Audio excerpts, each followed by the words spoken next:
Word. Sabi po sa Romans 8, verse 37, No, in all these things we are more than conquerors through Him who loved us. Sa bawat laban ng buhay, we are not defeated. Because through Jesus, we walk in victory. He turns our mourning into dancing, our sorrows into joy. Kaya ngayon umaga, sabay-sabay po natin papurihan ang ating Panginoon.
pinakamalakas na palakpak para sa ating Panginoon. Amen and amen.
Let us all rise for our call to worship.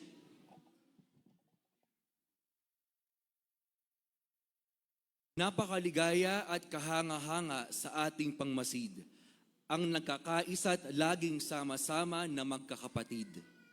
Ng olibo, Katulad, kakawangis sa ulo at balbas nitong si Aaron.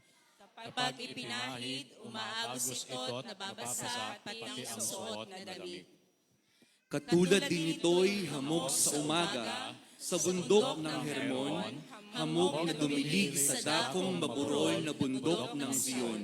Sa lugar na ito, nangako si Yahweh, ang pangakong buhay na mananatili.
Sa umagang ito, o aming Ama at aming Diyos, patuloy po kaming nagpupuri sa iyo.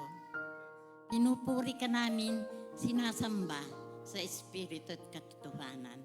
Salamat o Panginoon at mayroon pong iglesyang ganito na aming kinasasapian. Na dito o Panginoon ay makakapakinig kami ng iyong mga banal na salita. Nawa o Panginoon sa umagang ito, dinadalangin ko po sa iyo ang aming tagapagsalita. Nawa o Panginoon, bigyan mo siya ng katalinuhang nagmumula sa iyo upang sa gayon o Panginoon, kaming nakikinig ay buksan namin ang aming puso at isipan. At ito'y mapasok sa amin upang ito ang maging gabay namin sa aming pang-araw-araw na buhay. Tulungan mo po kami, O Diyos, sa umagang ito. Ikaw po ang tinataas ng aming mga tinig. Ikaw ang aming dinadalanginan. Pagpalain mo po, O Panginoon, na nangunguna sa iglesyang ito. Si Bishop Joey Umali, si Pastor Milky, si Pastor Nads, at si Pastor Jeff, Panginoon. Dinadalangin ko rin po sa iyo ang kanyang mga pamilya. Pamilya nila, O Panginoon, na tumutulong sa kanila sa paglilingkod nila sa iglesyang ito. Nawa, O Panginoon, i-adjust po sila sa anumang karamdaman at kapamakan.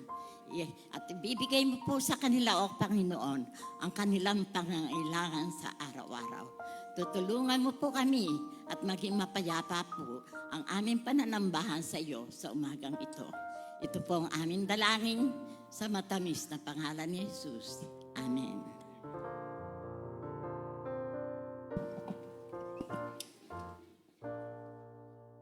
Good morning, CSF family! Ayan, pwede ba nating bigay ang pinakamalakas na palakpak para sa ating Panginoon? Why don't we give our best clap offering to Jesus for bringing us this far? Ngayon po ay nasa huling linggo na po tayo ng May. And next week ay June. So kalahating taon na po tayo ng 2025. At yun po ay nakakataba sa puso dahil tayo lahat ay magkakasama pa rin dito. Amen. Amen. Pwede niyo po bang kawayan yung mga katabi ninyo? Bigyan ng magagandang ngiti. And of course, to those with us online, magandang umaga po sa inyong lahat. And whether you are worshiping with us here in person or or via online, we are very grateful to have you with us as one family in Christ. So ngayon po, before we proceed sa ating special announcements, tinatawagan po natin ng ating church. Ayan, ito po yung mga bago nating attendees today. Before we welcome these people, we are calling here in front ang church lay leader para po sa isang mahalagang kanyang ibabahagi sa ating lahat. Si Ma'am Salita Reyes.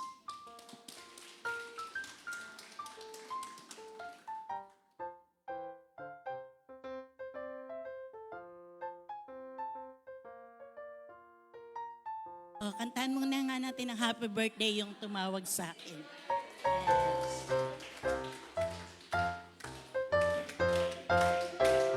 Kantahan mo sa Linda Marong.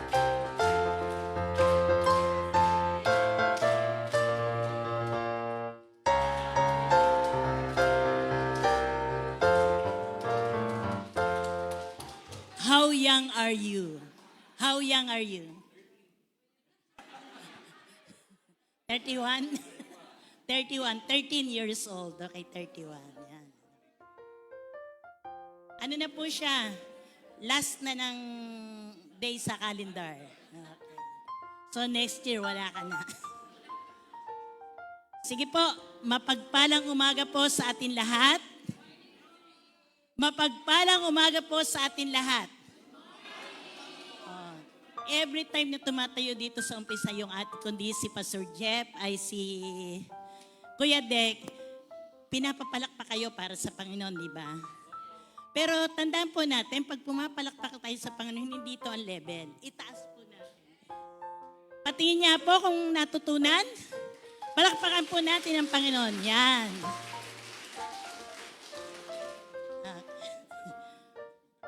Yan, very good po kayong lahat. Yan. Isa pong mabunga at makasaysayang conference ang naganap kahapon. Pero bago po ako magpasimula doon, konting pahapyaw po muna ng ating PEMC. Ano nga ang PEMC?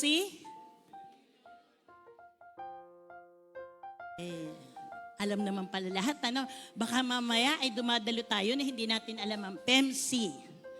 Ang PEMC po ay binubuo ng dalawang episcopal conference. Ano po yung dalawa? Tayo po yung South Luzon, no? Tapos yung North Luzon po, yung po yung nasa pamamahala ng ating Bishop Vittorio. Pero yung South Luzon, kung saan tayo kabilang, ito po ay ang pamamahala ng ating obispo, Joey Umali. Malinaw po sa atin lahat yon. O kasi mamaya, nagsisimba tayo, belong tayo sa family na to, pero wala tayong alam. Di ba mas magandang malinaw sa atin yon? At ang kauna-unahan po, kaya po sinabi nating makasaysayan, ang kauna-unahan pong conference ng South Luzon ay ginawa kahapon. Ano po? Sa Puno PEMC. Yan, doon po ginawa. Anong date po kahapon? Ano po ang makasaysayan sa May 24 sa ating mga Metodista? Diba ito yung board again?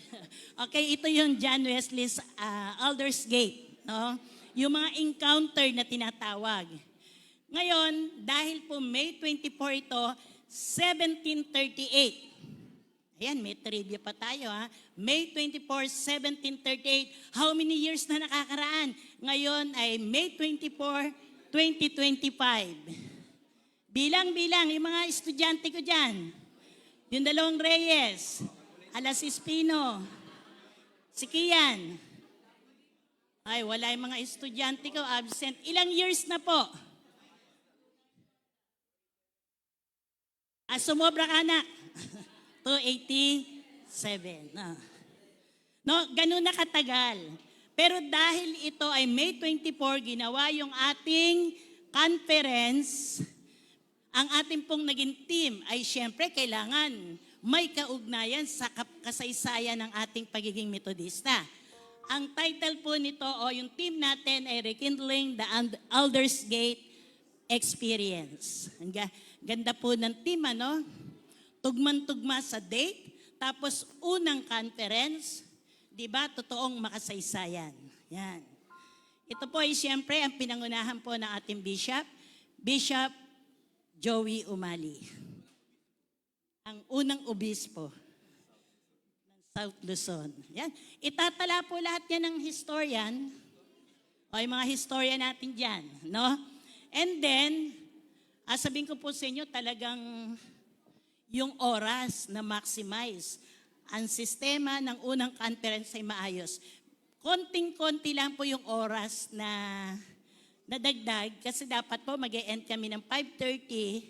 Dahil siyempre pagdating sa mga presentation ng ang tinatawag nating council na binigay nila yung kanilang mga programa, siyempre may mga tanong.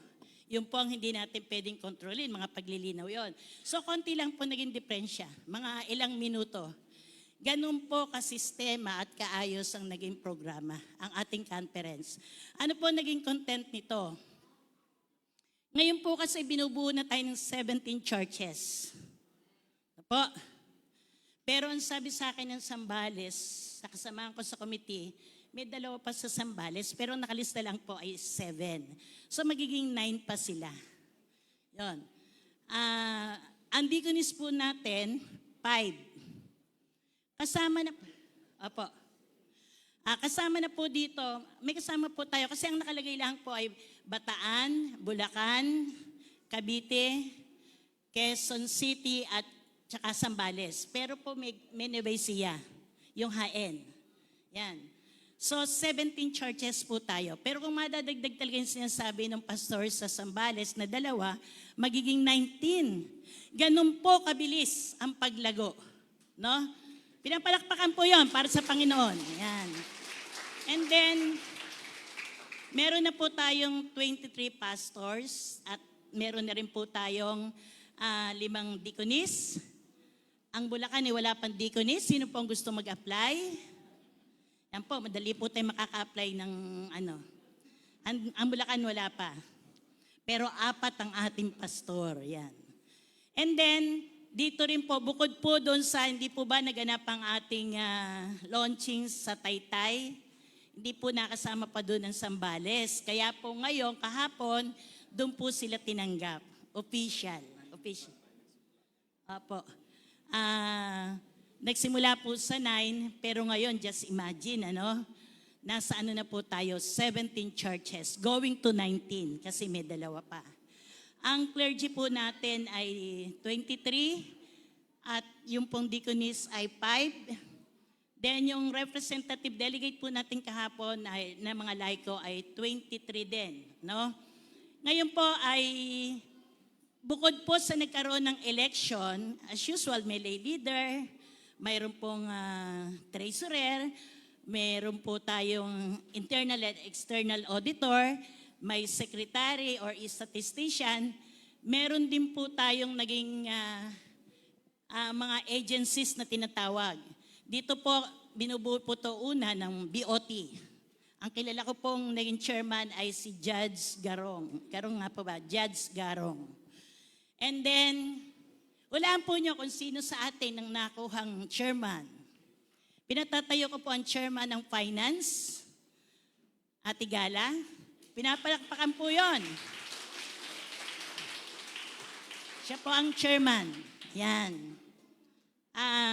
Kami pong 4 na delegate po, tsaka po ang mga pastor kasama. Na napabilang.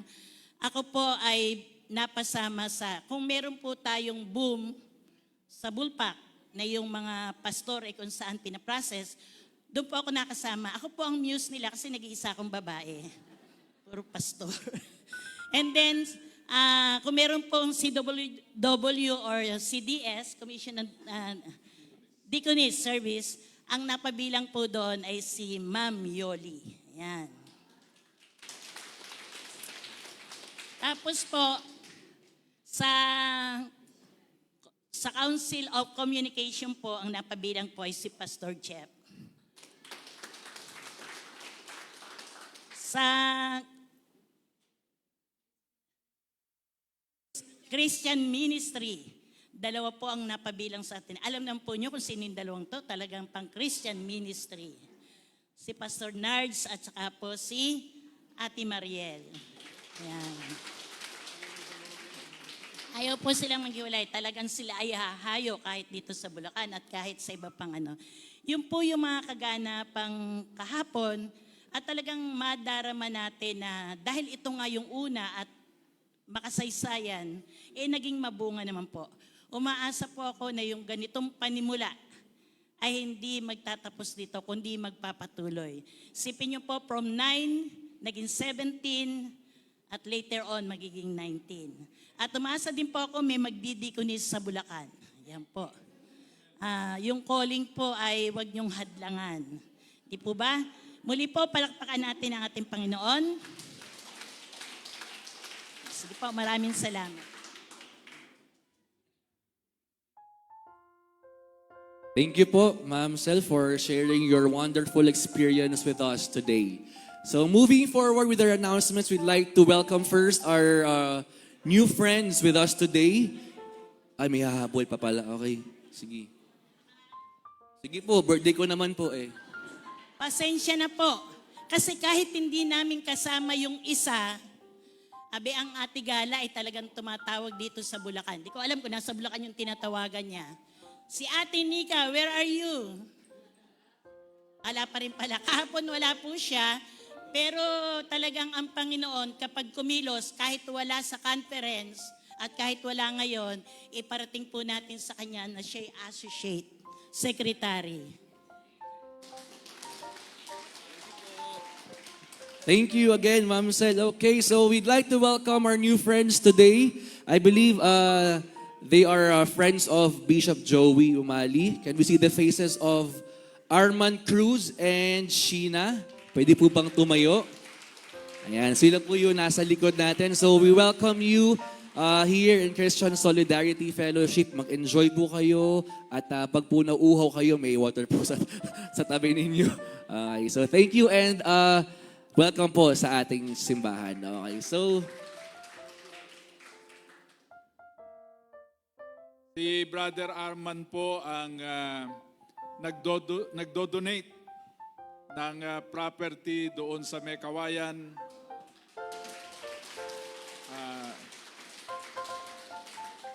Kaya pumunta na siya rito para kunin na raw natin. Maraming salamat at mag-uusap po kami mamaya.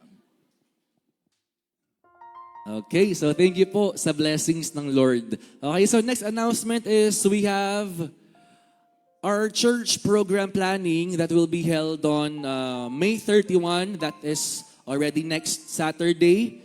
Ito po ay gaganapin from 8 a.m. to 2 p.m. dito po sa ating church. Okay, so ini-invite po lahat ng church leaders para po sa ating church program planning next week, May 31. Next, also, we have our CSF community chat. So ngayon po ay lahat po tayo, I believe, ay members ng Solidarity Fellowship na group chat natin, no? Okay, so with this one naman po, with this CSF community chat, later on, or eventually, magkakaroon po tayo ng mas maayos na group chat.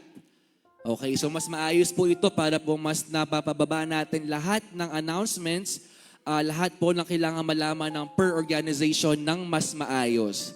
So ito po ay gagawin ng ating multimedia team at ito po ay mangyayari sa takdang panahon. Okay. So next announcement is also, in line with that is our social media accounts. Again, kung sino pa po yung hindi nakakapag-follow and like sa ating mga pages, ito po yung ating accounts. We have the Facebook, Christian Solidarity Fellowship, at sa Instagram, csf.femc. So, weekly naman po tayo nag-upload ng mga contents, no? Mga videos, mga pictures. At salamat po sa inyong pagla-like, pag-share ng mga ito. Next up is we have, okay, so lahat po ng magsa-celebrate ng kanilang birthday or wedding anniversary this week. Binabati po namin kayo lahat. Pwede po tayong lahat na tumayo and ililid po tayo ng ating music team para po sa ating fellowship time.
Ang teksto po na ating pagbabatayan ngayong umaga ay matatagpuan sa Aklat ni Juan, chapter 14, verse 23, na ganito po ang sinasabi.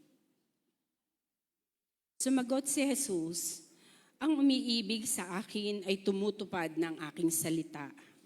Iibigin siya ng aking Ama, at kami pupunta at mananahan sa Kanya." Pinagpala po tayo sa pagkabasa ng Kanyang banal na salita. Amen.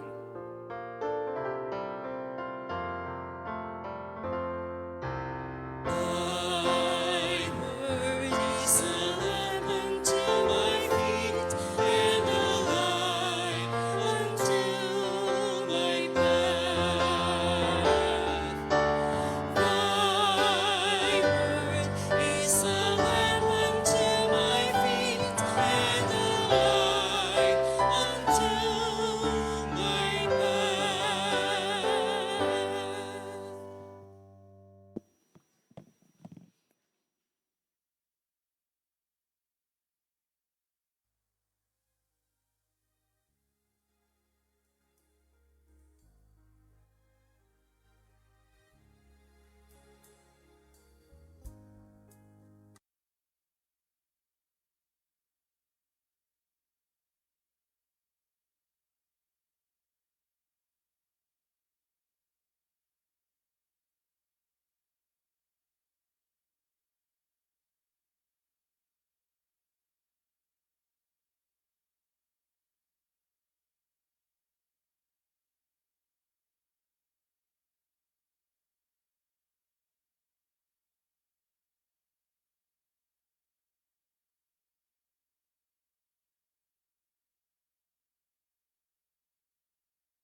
Purihin po ang ating Panginoon sa magandang awit ng ating koro. Jesus is worthy of our praise. At napapurihan natin ang ating Panginoon kung ipinapahayag natin ang ating pag-ibig sa Kanya sa pamamagitan ng keeping His Word. Kanina po ay nagtanong ako, ano ba sa Tagalog yung loving Jesus by keeping His Word? Meron pong isang magandang dilag na ang sabi ay itago daw ang salita ng Diyos. Meron namang isang nagsabi, para daw maibig natin ng Diyos o ang ating Panginoong Yesus, ay buruhin natin yung kanyang salita. Keeping kasi, tinatago. Pero maganda po yung may nagsabi. At ito yung gusto kong paniwalaan natin. Ang pag-ibig daw sa ating Panginoong Yesus ay ang pananatili na sinusunod ang kanyang salita. Ano po?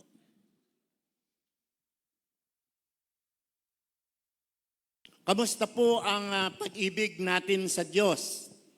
Alam niyo, sa isang pagkakataon ay tinanong ng ating Panginoong Yesus si Pedro. At ang tanong, Pedro, iniibig mo ba ako? Alam natin ang naging kasagutan niya. At marahil ito rin ang isasagot natin kung tatanungin tayo ng ating Panginoong Yesus, iniibig mo ba ako? Ang isasagot natin ay, opo, wala naman pong sasagot ng hindi. Well, meron pong mga maniniwala.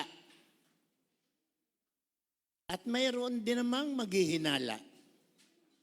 Ang tanong, totoo ba? Doon po sa aklat ng Hebreo, kabanatang 1, mula talatang 1 hanggang unang talata ng 2, ang sabi, noong una nagsalita ang Diyos sa ating mga ninuno sa iba't ibang panahon at iba't ibang paraan sa pamamagitan ng mga propeta. Ngunit ngayon, siya ay nagsalita sa atin sa pamamagitan ng kanyang anak. Jesus speaks to us now, not only as a prophet, not only as God's Son, but God. Subalit bakit marami pa ring tao na hindi makaunawa sa mga kapahayagan ng kanyang mga salita? At dahil hindi maunawaan, hindi masunod, at dahil hindi makasunod, hindi maipahayag ang pag-ibig sa Diyos, pag-ibig na kanyang unang ipinadama sa atin. Loving Jesus by keeping His Word. Tayo po sandaling manalangin. Amang banal, tulad po ng aming mga karanasan sa mga nakaraang aming pananambahan, muli po ay samahan mo kami. Kung paanong sinamahan mo kami noon. At ang kapangyarihan ng iyong banal na Espiritu ang sumaamin, lalo na sa iyong lingkod, upang ang hindi magandang pakiramdam ng aking pisikal na pangatawan ay hindi makahadlang upang hindi maunawaan ang iyong mensahe. In Jesus' name, this we pray. Amen. Ang ebanghelyo ng ating Panginoong Hesus ayon kay Juan, sa pangkat 14 ay ang pag-uusap ng ating Panginoong Hesus at ng kanyang mga alagad. Dito ay maraming katanungan ng mga alagad na sinasagot naman ng ating Panginoong Yesus. May 3 punto po akong tatalakayin. Una, ang katanungan. Sa Juan 14:22, ganito ang sabi. Tinanong siya ni Judas, hindi ang Iscariote. Panginoon, bakit po sa amin lamang kayo magpapakilala ng lubusan at hindi sa sanlibutan? Alam nyo, kung merong misfortune itong si Judas na nasa ating teksto, hindi po si Judas Iscariote, ay yung makapangalan niya si Judas. Noong po naman kasing panahong yon, yung pangalang Judas hindi po masama. Kaya po maraming mga magulang ang nagpapangalan sa kanilang mga anak ng Judas. Subalit noong ang Judas na ito, na si Judas Iscariote, ay ipagkanulo ang ating Panginoong Yesus, wala na pong mga magulang na nagpangalan sa kanilang mga anak ng pangalang Judas. Maging sa ating kapanahunan, wala na pong nagpapangalan yan. Sabihin nyo sa inyong katabi, kapatid, salamat, hindi ka Judas.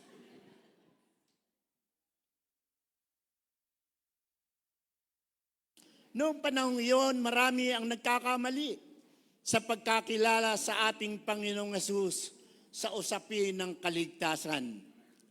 Para sa kanila, Jesus as a Savior is a conquering King. Jesus as a Savior is a popular hero. And to be a conquering King, parang hindi magandang pakinggan, ano po? Conquering King. Para ikaw ay maging isang manlulupig na hari at isang tanyag na bayani, dapat daw po'y nakikilala ng marami kung hindi man lahat. At iyan po yung nakikita natin sa ating kapanahunan sa mga politisyan. Nakahambalang ang kanilang pangalan, ang kanilang mukha, at ang kanyang accomplishment sa social media. Ang hindi nila naunawaan, Jesus will manifest Himself as a Savior in spiritual manner. At ito ay makikita lamang at maunawaan sa pamamagitan ng pananampalataya sa ating Panginoong Yesus at ang pananatiling masunod ang kanyang mga salita. Ang totoo, maraming nagtatanong o katanungan ang mga alagad ng ating Panginoong Hesus sa Kanya. Sinabi ni Tomas, Panginoon, paano po namin malalaman ang daan? Sinagot yan ng ating Panginoong Hesus at alam natin ang naging kasagutan. Maging si Felipe ay nagtanong,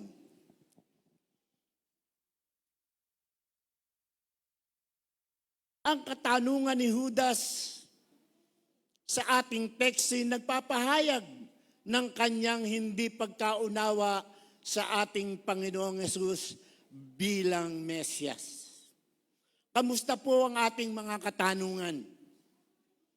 Mag-ingat po tayo sapagkat tulad ng sinabi ng ating obispo, our question is the revelation of ourselves sa harapan ng mga tao, higit sa lahat ay sa harapan ng Diyos.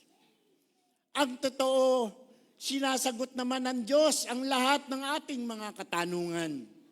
Maging sa kanyang pananahimik, naroon ang kanyang kasagutan.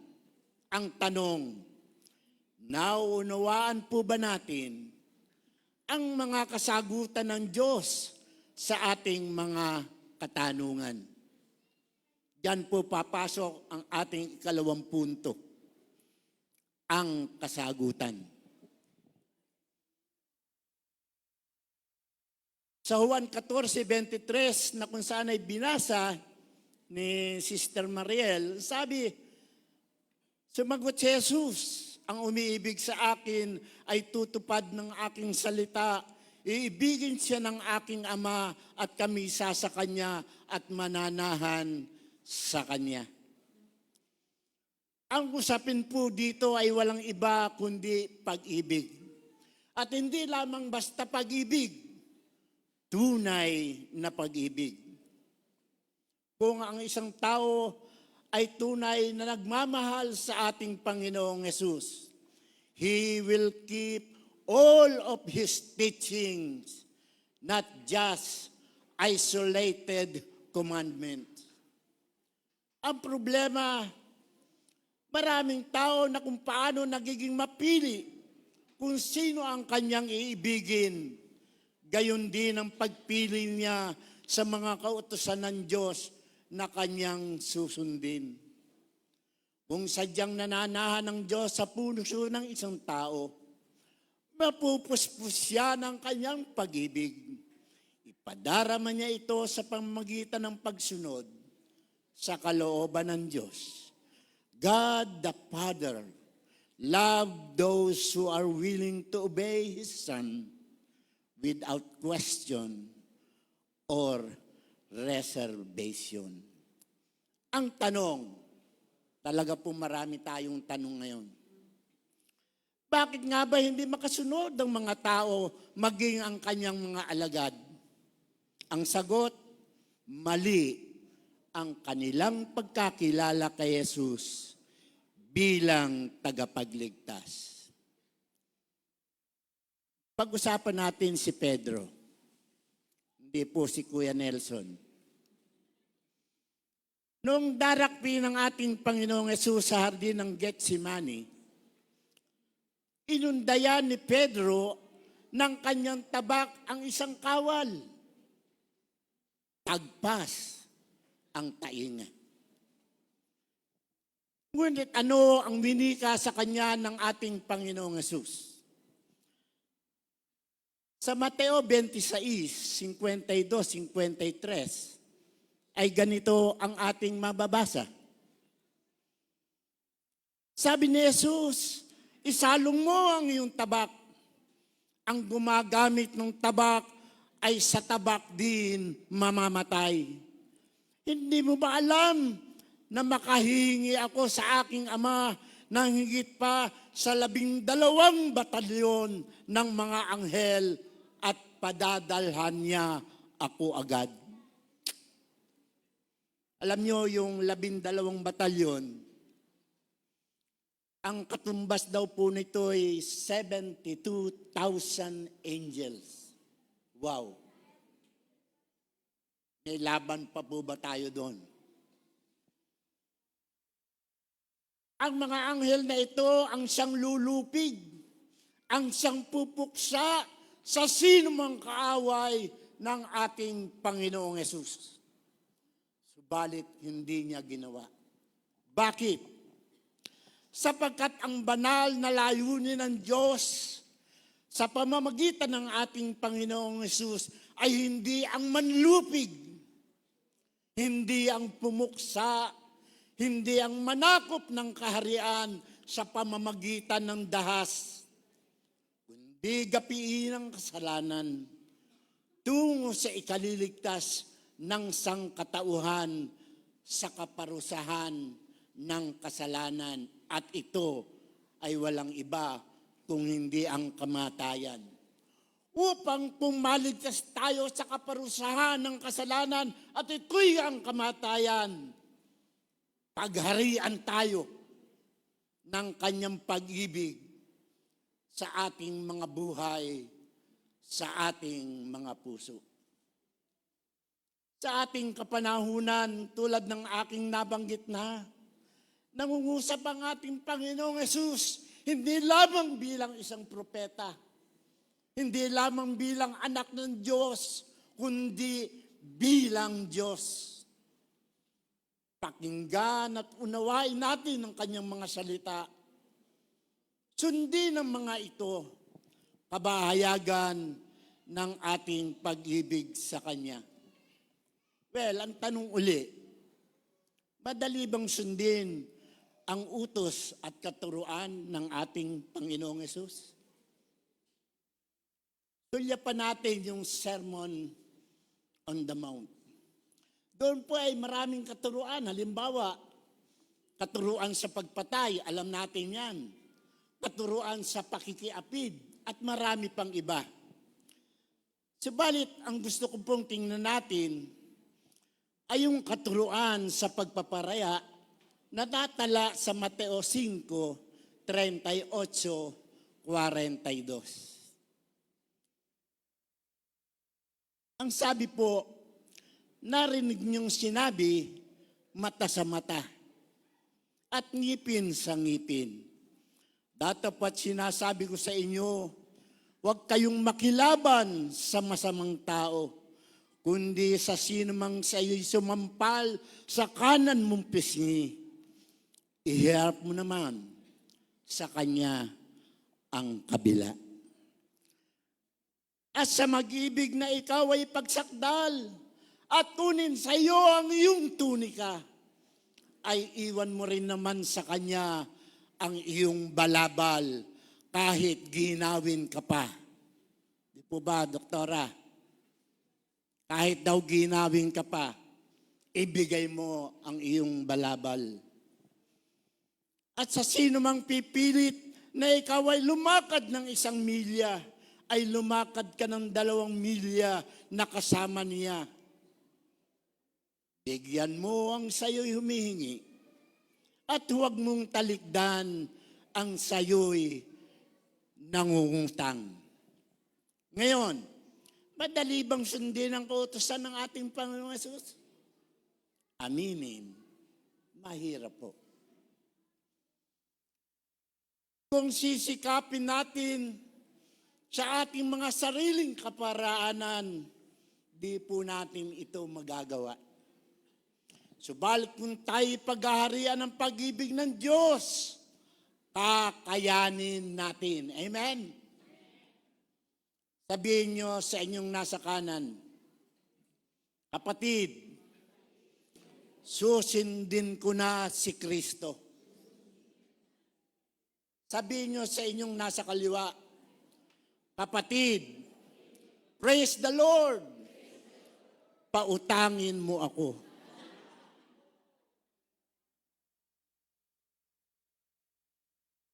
Ang mensahe ng mga katuruan ng ating Panginoong Hesus na nahayag sa iba't ibang panahon at pagkakataon ay nagsasabi ng isang mensahe.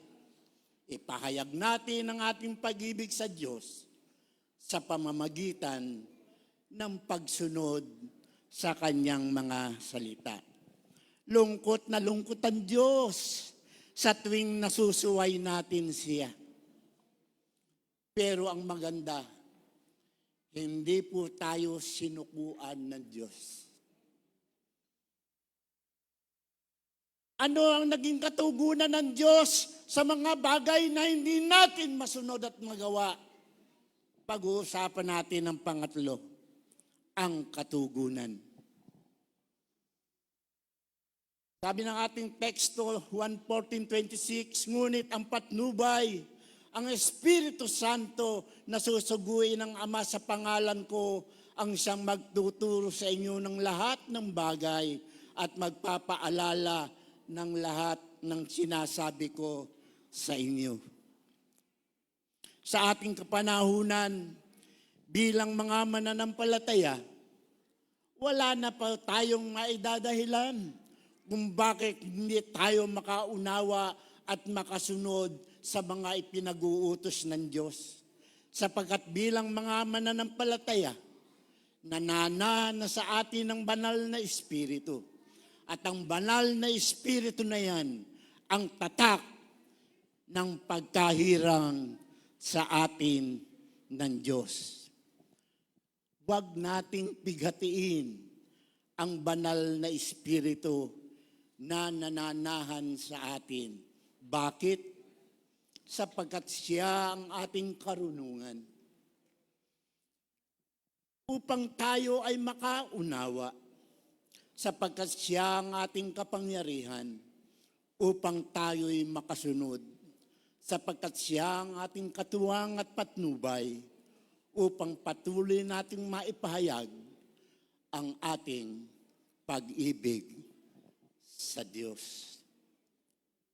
Balikan natin si Pedro. Talagang sikat-sikat si Pedro, ano po?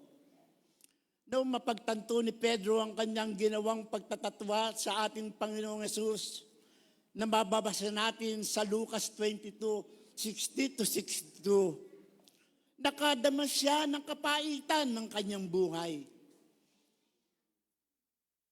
Ang kanyang buong pagkatao'y binalot ng kahihiyan.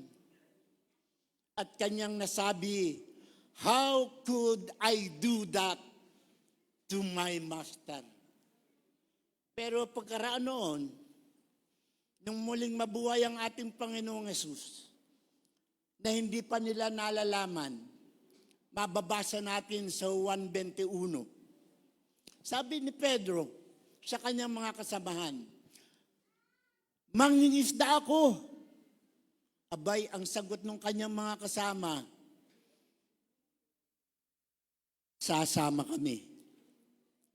Mga kapatid, from fishers of fish, Jesus molded them to be fishers of man.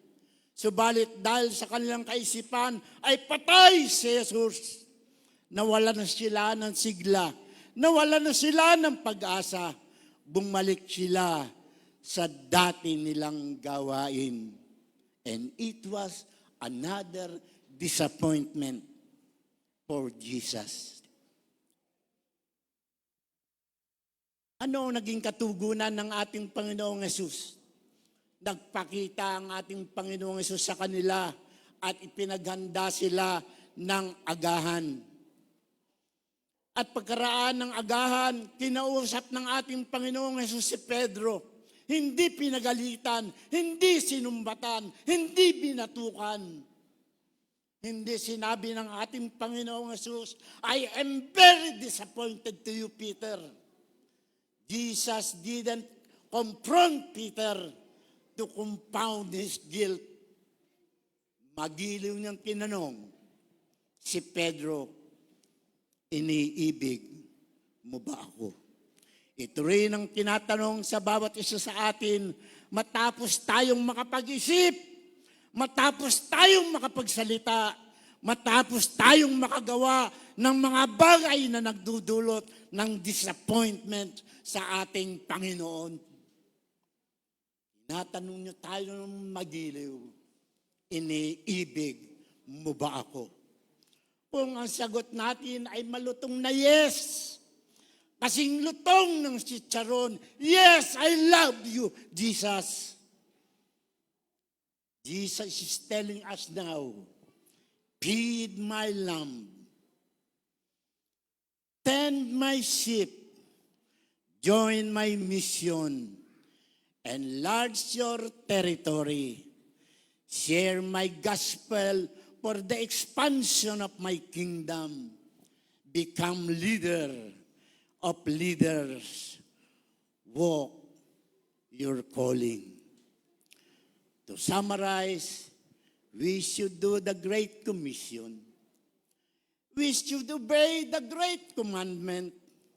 We should obey and do everything by the great requirement. Walk humbly with God in love. Sa pangalan ng Ama, ng Anak, at ng Banal na Espiritu. Amen.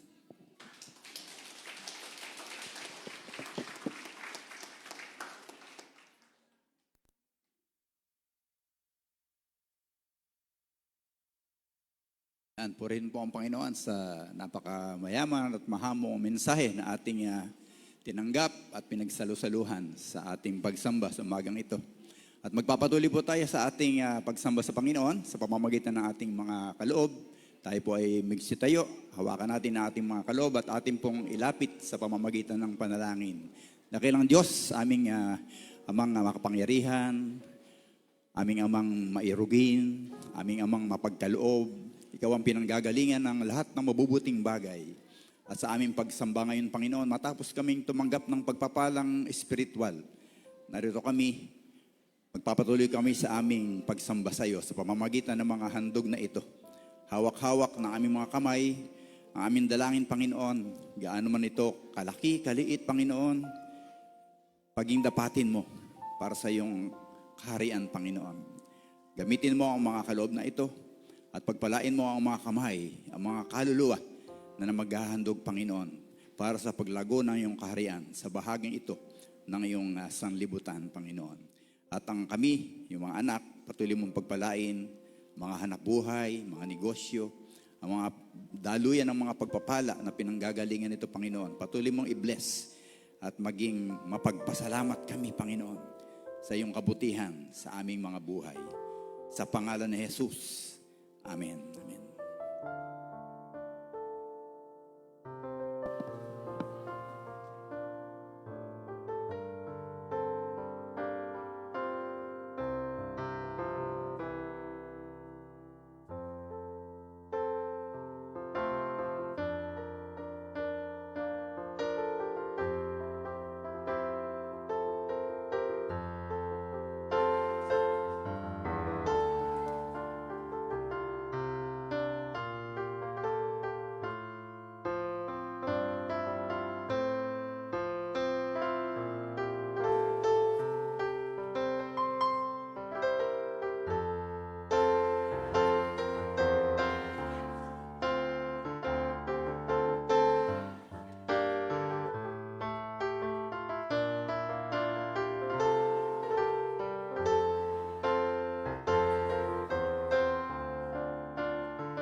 Sige po mga kapatid, awitin natin ang huling awit sa ating pagtatapos sa pagsamba, I am thine, O Lord.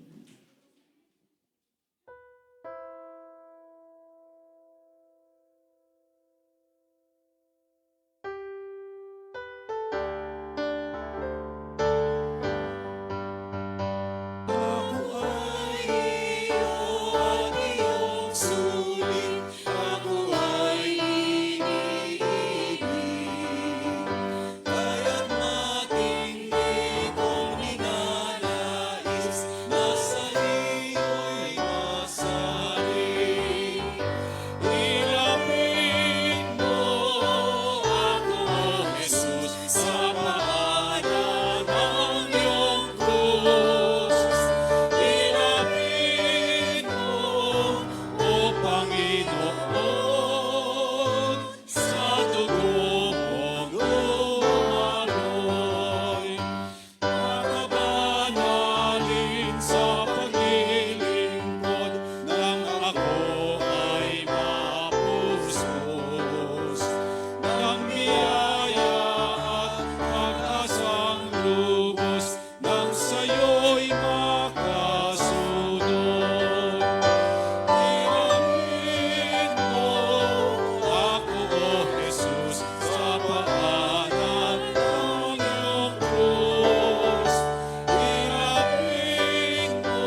Sama po natin sa ating panalangin si Kayden na kasalukuyang nasa ospital.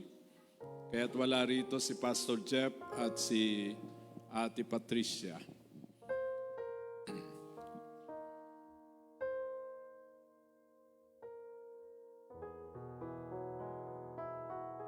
Ay manalangin. Marami pong salamat, dakilang Diyos, sa napakagandang paalala sa amin sa pamagitan ng mensaheng aming narinig. Madaling sabihin na mahal namin ang iyong anak na si Jesus, ang aming Panginoon. Ngunit ang pinakamataas palang kapahayagan ng aming pagmamahal sa Kanya ay ang pagsunod sa Kanyang mga salita. Ang pagsunod sa Kanyang kautusan, kahit na ito'y napakahirap gawin. Panginoon, nagpapasalamat po kami na sa kabila ng aming mga pagkukulang sa inyo, kailanman ay hindi ka nagkulang ng pagpapala sa amin. Ang totoo, Panginoon, kahit na kuminsan ay dumaranas kami ng mga pagsubok, ngunit sa ilalim ng mga pagsubok na ito, madalas ay lumulutang ang iyong pagpapala.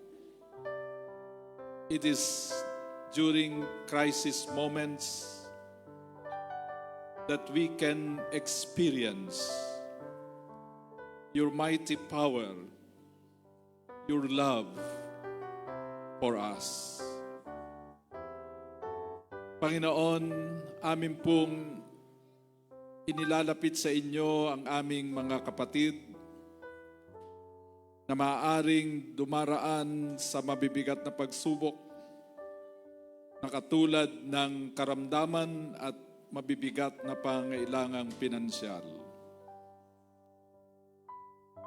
Dakilang Ama, ang aming pundalangin, increase their faith. Gawin mo pong mas malaki ang kanilang pananampalataya kaysa mga problemang kanilang kinakaharap. Ito lamang po ang paraan upang kami magtagumpay sa mabibigat na hamon ng buhay, ng aming pananampalataya ay maging mas malaki kaysa aming mga problema. Sa sandaling ito, Panginoon, ay aming itinataas sa inyo si Kayden, ang anak ng aming pastor na si Pastor Jeff at si Patricia. Panginoon, hipuin mo po siya ng inyong mapagpalang kamay. At loobin ninyo, by your grace, na lumabas siya sa ospital ng magaling na sa lalong madaling panahon. Lord, kayo po nakakaalam ng dahilan kung bakit lumuhod sa inyong harapan ang iyong mga anak na ito. Ang iba sa kanila marahil ay mayroong tanging ipinagpapasalamat. Katulad ni Dek na sumapit sa kanyang kaarawan today. Salamat po sa buhay ng aming kapatid na ito, na sa kanyang pangunguna sa aming praise and worship, sa aming worship ministry, ay tunay na kami ay napagpapala. Lord, continue to bless him so that he can be a blessing to others. At yung po mga iba sa kanila ay nagpapasalamat dahil sa inyong kabutihan, pagtugon sa kanilang mga panalangin, paggaling sa karamdaman ng isang minamahal sa buhay. Lord, may their thanksgiving be acceptable unto you. At sa kanilang mga nakaluhod, na meron po mga special request, humihingi ng direksyon, humihingi ng bagong lakas, humihingi ng pag-asa, humihingi ng kalinawan sa mga kinakaharap na problema. Lord, sa mga sandaling ito, ang aking pong prayer, maramdaman ng iyong anak na ito na naririyan ka at meron kang katugunan sa kanyang panalangin. Kanyang pagkakaluhod, Panginoon, ay tanggapin po niya ang assurance na ikaw ay tutugon sa kanyang dalangin. Lord, maging ang aming mga kapatid na sumusubaybay sa amin sa worship through online, Lord, mayroon din po silang mga dalangin sa inyo. Ang panalangin ko, Lord, ay magkaroon din sila ng very special encounter with you right now. Salamat dakilang Diyos sa iyong mga anak na mayroong pagtugon sa inyong mga tawag sa mga pangangailangan ng inyong gawain. Papasalamat po kami, Panginoon, sa aming kapatid na si Arman Cruz. Meron po siyang desire na yung kanyang isang property doon sa Mekawayan ay kanyang ipagamit bilang instrumento, lugar kung saan ay maaaring magmisyon ang Christian Solidarity Fellowship. I pray, Father, that you will bring this into completion according to your timetable. Panginoon, marami pong salamat na patuloy kang kumikilos hindi lamang sa buhay namin bilang individual, bilang family, bilang church, kundi sa aming kalagitnaan bilang isang bansa. Napakarami po naming problema sa country, ngunit meron po kaming nakikitang mga pag-asa. Lalong-lalo na sa henerasyon ng aming mga kabataan na nitong nakaraang eleksyon, merong mga nahalal kahit walang makinarya, kahit walang masyadong pera. It is because of the vote of the millennials and the Gen Z generation. Panginoon, patuloy ka pong mag-raise up sa aming lipunan na mga kabataan na mangunguna sa mga pagbabago dito po sa aming bansa. And we pray for all those elected officials na nawa dakilang Diyos ay maipagkaloob nila ang pinakamataas na uri ng paglilingkod na makapagbibigay sa inyo ng pinakamataas na kasiyahan. Tanggapin nyo, dakilang Diyos, ang aming pagpapasalamat at ang aming mga pagsusumamo na aming idinudulog sa iyo bilang isang iglesia. Ito po ang aming dalangin, ito ang aming pag-asa, sapagkat hinihiling namin sa makapangyarihang pangalan ng aming Panginoong Hesus. Amen.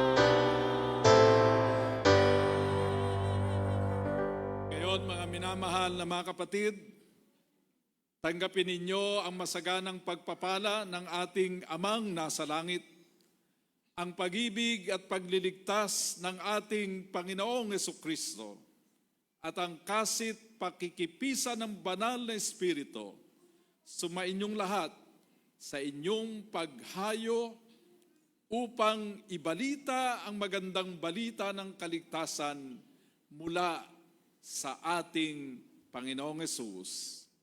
Amen.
Sorry to